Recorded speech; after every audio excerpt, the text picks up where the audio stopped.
Boa noite a todos. Vou relatar um caso que minha avó nos contava. Ela dizia que quando era jovem, um grande burburinho correu pela pequena cidade que ela morava no interior da Paraíba. Havia um lobisomem rondando aquela região. Muitos moradores até descreviam como o bicho era. Diziam que ele era alto, seco, pernas tortas, braços longos, corcunda e a cabeça era igual a de porco. Enquanto alguns achavam que eram só boatos, outros mostravam possíveis estragos causados pela criatura em suas propriedades. Ao lado da casa da minha avó morava um casal de idosos, que eram queridos por todos da rua. No quintal da casa deles havia muitos pés de frutas e eles tinham muitas galinhas que botavam ovos todos os dias. Sendo assim, o casal compartilhava com a vizinhança as frutas e os ovos. Quando o boato de avistamento do lobisomem chegou até o bairro onde eles moravam, todos ficaram assustados, pois passaram a ouvir os cachorros latindo muito nas madrugadas. Nas ruas de terra batida, era possível ouvir algo passar correndo muito rápido para lá e para cá. Eram pisadas fortes. No dia seguinte, as pegadas estavam no chão. Eram maiores que a pata de um cavalo e tinham o que parecia marcas de unhas ou garras. Esse lobisomem pulava as cercas das casas e atacava os animais dos moradores. Por vezes, caminhava em cima das casas também. Ele não uivava, fazia sons igual de porco e às vezes parecia cachorro quando está espreitando alguma coisa. Mas ele só ia nas casas onde tinha criação de animais para se alimentar. E o casal de idosos ao lado tinha as galinhas, que eram muitas, e também um cachorro que já era idoso. Até cego de um olho ele era. Mas era o fiel companheiro daqueles idosos. Era tratado como um filho. Minha avó contava que alguns vizinhos começaram a desconfiar daqueles idosos, pois o lobisomem não atacava as galinhas deles. Então, certo dia, a idosa contou que quase toda noite o lobisomem parava em frente à sua casa e rosnava. Tentava pular a cerca, mas recuava. Por algum motivo, ele tinha medo do cachorro cego. O cachorro dormia fora de casa, e quando o lobisomem passava, o cachorro ficava parado, no meio do terreiro, e espreitava a fera. Mas teve um dia que um mendigo passou em casa pedindo comida, e quando bateu palmas em frente à casa do casal, o cachorro o atacou, o que era estranho, pois era um cachorro dócil. O cachorro mordeu as pernas e o braço daquele homem. O homem puxou uma peixeira e matou o cachorro. Os velhinhos ficaram muito bravos, xingaram o mendigo, que saiu esbravejando também. No mesmo dia, os velhinhos foram na casa da filha deles, que era casada e morava em outro bairro. De certo, foram contar o que aconteceu com seu fiel companheiro. Quando anoiteceu, minha avó e sua família acordaram com um furdunço grande na casa dos velhinhos. As galinhas estavam em pânico. Ouvia-se batidas fortes nas janelas de madeira. Mal amanheceu, todos correram até a casa dos idosos. A porta da casa estava estourada. Lá dentro estava tudo revirado.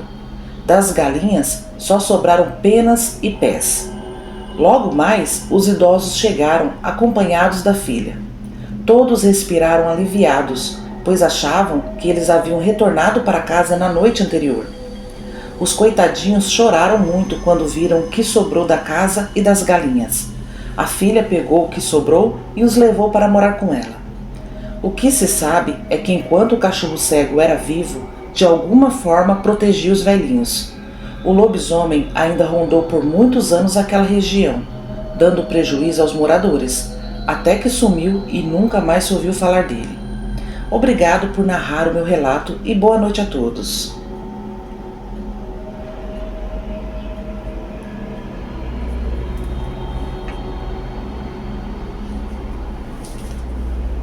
Vou relatar algo perturbador que assolou minha família na década de 80. Tudo aconteceu por causa de uma dívida do meu falecido pai. Me chamo Clayton. Na época, eu tinha 11 anos de idade e me lembro exatamente como tudo aconteceu. Éramos uma família de 6 pessoas, pai, mãe e 4 filhos. No bairro em que morávamos havia muitas mercearias e há muito tempo meu pai tinha uma caderneta de fiado em uma em questão. Era a mercearia da família mais abastada da cidade. Os descendentes dessa família ainda vivem por lá. Por isso omito o nome da cidade e das pessoas envolvidas. Era sabido por todos que, além da mercearia, essa família também prestava dinheiro a juros exorbitantes, e quem não pagava em dia sofria consequências. Lembro-me que era dezembro de 86. Meu pai estava desesperado à procura de trabalho, pois queria que tivéssemos uma ceia de Natal e também precisávamos de umas trocas de roupas novas. Então ele teve a má ideia de pegar dinheiro emprestado com essa família. Não sei ao certo o valor, mas devia ser alto. Passando o período de festas de fim de ano, tudo voltou ao normal. A seca castigava, não se encontrava um dia de serviço nas roças. Não demorou muito e as cobranças começaram a chegar. E isso era terrível. Todos ali tinham medo dessa família. Era um pavor disfarçado de respeito, pois o que se sabia deles eram coisas terríveis, do tipo dar sumiço em famílias inteiras, tomar casa dos pobres e tacar fogo com os moradores dentro. Enfim, era uma áurea muito negra pairando sobre aquela família, mas de certo modo eles tinham os moradores nas mãos, pois o banco não emprestava dinheiro para pobre, ninguém dava uma sede d'água, era onde eles dominavam a pequena cidade. Certa tarde eu estava no quintal, varrendo as folhas das árvores, quando uma caminhonete preta parou bruscamente em frente à nossa casa. Dela desceu 4 homens. Perguntaram por meu pai. Eu disse que ele havia ido trabalhar. Um deles disse-me: "Avisa seu pai que a dívida dele está atrasada. Ele tem 2 dias para pagá-la." Ao anoitecer, meu pai chegou. Estava cansado e faminto. Foi logo jantar e eu lhe contei sobre a visita. Ele disse para não nos preocupar, pois havia arrumado um trabalho e conseguiria pagar as parcelas do empréstimo. Mas não foi isso que aconteceu. O trabalho não durou 2 dias. E todos os dias os capangas estavam na nossa porta nos ameaçando. Eles diziam: "Vocês não vão pagar, seus caloteiros. Vocês não sabem com quem mexeram." Numa manhã eu estava indo à escola. Saía cedo de casa. A escola era longe. Eu passava por muitos lugares descampados. No meio da estrada, avistei um homem vindo a cavalo.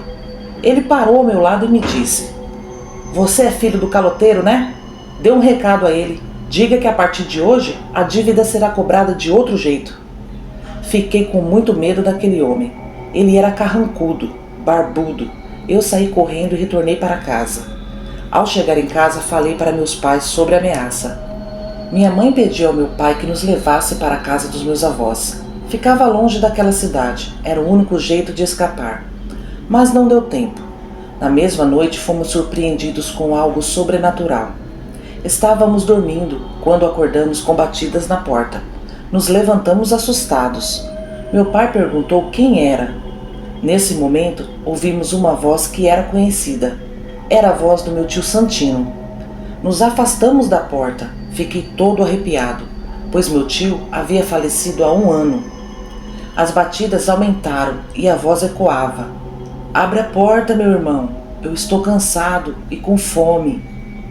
Meu pai deu 2 passos em direção à porta, mas foi impedido por minha mãe. A coisa lá fora começou a andar em volta da casa e chamava pelo nome do meu pai. Quando aquilo passou pela janela, vimos a sua sombra. Me lembro como se fosse hoje. Era um homem cachorro, muito grande. Tinha orelhas pontudas e andava meio curvado para a frente. Era totalmente coberto de uma pelagem longa e escura. Meu pai parecia estar em transe, sem acreditar que aquilo imitava a voz do seu falecido irmão. Minha mãe nos arrastou para o quarto. Era o cômodo mais seguro da casa. A porta era bem resistente.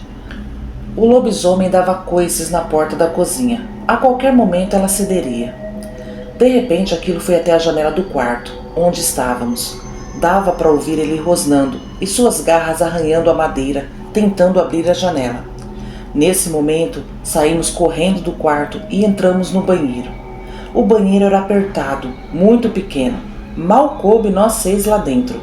Meus irmãos choravam baixinho e eu tentava acalmá-los. O lobisomem corria para lá e para cá, batia na porta, forçava a janela, rosnava, Foi uma madrugada do terror, até que tudo ficou em silêncio. Perguntei aos meus pais que bicho era aquele, e muito assustada, minha mãe respondeu: "É um lobisomem, meu filho." Nossa, eu até arrepio ao lembrar desse momento. Nunca senti tanto medo na vida. Só saímos do banheiro quando amanheceu. Do lado de fora havia muitas pegadas no chão e muitos arranhões na porta. Mais do que depressa, meu pai pediu para juntarmos nossas roupas. Nem malas tínhamos, colocamos o que deu em sacos de estopa. Saímos sem ninguém ver. Andamos muito e ligeiro até a saída da cidade. Lá passava um ônibus que levava a outras cidades. Chegando na outra cidade à noite, pois é longe, ficamos alguns dias com meus avós e de lá rumamos para mais longe ainda. Eu posso afirmar que já vi um lobisomem e sei que eles estão em todos os lugares, pois com 11 anos me aconteceu isso. Então, quando vejo pessoas desacreditando de relatos, fico furioso, pois só Deus sabe o quanto é apavorante esse momento. Eu não sei quem era o lobisomem, mas tenho certeza que foi mandado por aquela família. Obrigado, Agatha, por me deixar compartilhar minha história, que é real. Olá, pessoal, me chamo Diego. Estou no grupo há alguns meses acompanhando os relatos sobre licantropia. E hoje resolvi contar um dos relatos que muito ouvia do meu avô quando era criança. Em meados dos anos 40, meu avô Francisco vinha pela estrada a carroça com seu pai. No caminho, os cavalos começaram a dar para trás e não queriam seguir em frente de jeito algum. Então, meu bisavô disse ao meu avô para que se preparasse, pois no caminho da estrada haveria alguma coisa. Logo à frente, com muito esforço, para que os cavalos seguissem em frente, eles passaram em frente a um cemitério, onde na frente dele estava o tão falado lobisomem. Muito, mas muito grande e peludo. Fedia muito também. Tinha os olhos amarelos que amedrontavam e orelhas enormes. Por algum motivo desconhecido, esse ser não fez nada. Apenas ficou os observando, enquanto eles seguiam a estrada. Meu bisavô, paralisado, disse ao meu avô: "Tu também viu aquilo na frente do cemitério?"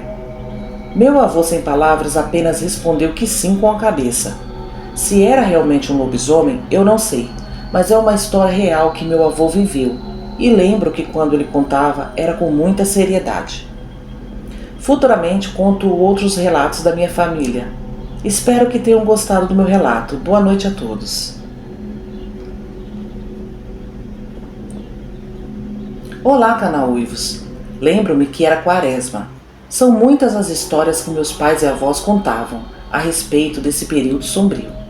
De todos, o mais fascinante eram os de lobisomem. Mas nunca fui crente nessas coisas, embora amasse muito o assunto.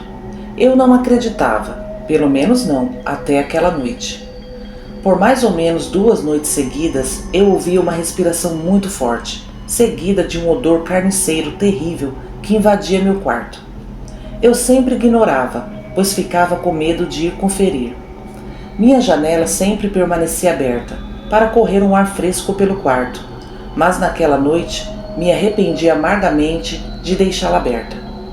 Levantei-me lentamente para ver o que diabos fazia aquele som e fedia tanto. E para minha infeliz surpresa, o que tinha ali não era deste mundo. Eu diria que era o diabo em forma de um grande cão negro, com braços alongados e um olhar maligno aterrador. Eu não acreditava no que estava diante dos meus olhos. Ao me esbarrar na mesinha onde estava o ventilador, a criatura infernal soltou um grunhido macabro e saltou o muro de casa, sumindo na escuridão da madrugada. O que mais me espanta era saber que, por várias noites, aquilo ficava ali, apenas me observando dormir. Hoje em dia, mesmo com as janelas fechadas, temo que aquilo possa estar ali novamente, atrás das grades de aço, observando-me enquanto durmo profundamente. Boa noite. Esses foram os relatos de hoje, família Uivos. Eu espero que vocês tenham gostado. Vamos aos salves de hoje? Vai um salve todo especial e com todo carinho para Diego, Verdades Inconvenientes, Cláudia Motola, Karina Alves, Rosilda Pereira, Ana Paula Mendes, Eliezer Gonçalves, Rosângela Mendonça, Luciano Luiz Sena, Elisandra Cruz, Alcélio, Ana, Carlos Marques, Júlio César Silva, Ivana Lemos Afonso, Ailton Marinho, Lúcia de Carvalho, Kátia Cristina, Simone Fagundes, Cantinho da Ed, Dia a Dia no Campo, Igor Santos Oficial, Angélica Guimarães, Marcos Queiroz, Florinda Dias, Orlando Alcovias, Gilvânia Lima da Silva, Daniel Mendonça, Milton Cândido, João Passoni, que eu estimo sua melhora, meu amigo. E também um beijo e um abraço com todo o meu carinho para a Ana Cristina, que é a filhinha da nossa inscrita Daiana Mendonça. Um grande abraço para vocês duas. Bom, meus queridos, em todos os vídeos terá salvos, ok? Muito obrigado de coração a todos vocês que se inscreveram. Chegamos a 4.000 inscritos. Ufa, a luta é grande. Continuem, por favor, gente, comentando, curtindo, compartilhando, deixa aquele hype. Só assim eu consigo manter o canal Uivos aqui no YouTube, com o apoio de vocês. Um bom fim de semana a todos vocês, aquele abraço e até terça-feira.